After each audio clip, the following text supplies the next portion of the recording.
Let's face it, you grew up in a world that if you grew up in the mainstream of the world or in Christianity, you didn't have to ask a lot of details about the origins of Christmas or Easter or this or that. You just knew that the things that you did. Okay, Christmas, we do this. Easter, we do that, right? You kind of were just in a culture where everybody just did. Well, now as an Israelite, these are all new things to a lot of you. See, love is the end product after all the other steps. It's almost like Christianity wants to start at the beginning, that love should be the first thing. Okay, but remember, when we go to Deuteronomy 10:12, and you don't have to turn there, Yahweh says, Moses, what does Yahweh expect of you? Okay? He didn't start with love. He said fear. And then walk in my ways. And then we get to love.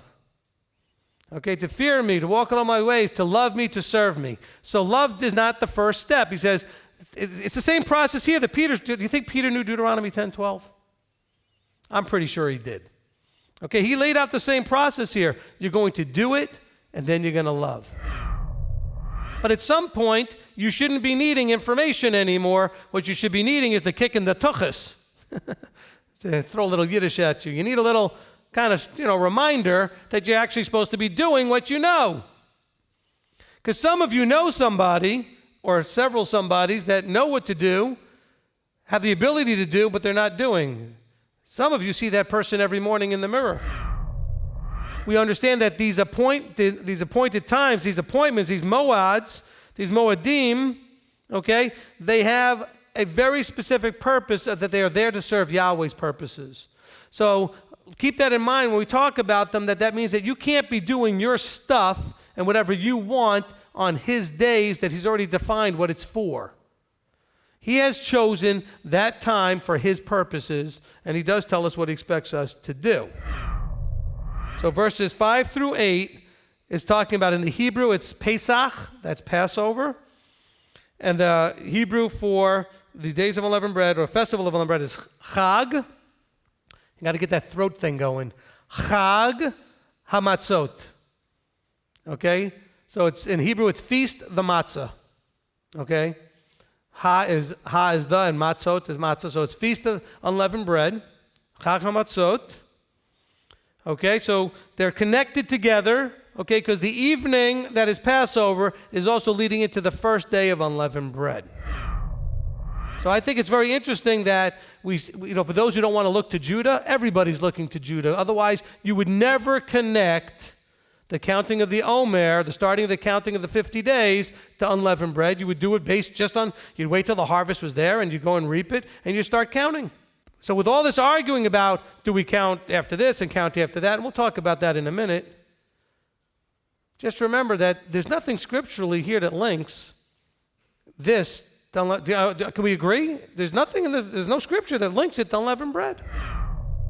The year for the time or the beginning of counting years is actually around the Day of Atonement, not in Aviv or in April, but more in towards September. So there's actually two different calendars, and we'll talk about this more in the calendar teaching, going on in your scriptures here. And so calling it Rosh Hashanah, the head of the year, is actually appropriate because it's the first day of the month that you count when you're going to have the year of release. Just like we don't have a big deal about Aviv 1, but it's the first day of the month when you have Passover. How many of you still believe, well, you don't have to write that, or always thought that he died on Friday? All these hands go up, right? Okay. Why do we think he died on Friday? Because it says that they had to get him down because the next day was a Sabbath. Well, let's read John 19:31. So in case anybody wants to argue out there that Sabbaths are kept from morning to morning, and there's a lot of people out there doing this, here we're told, from evening to evening you observe your Sabbath. It's right there in verse 32.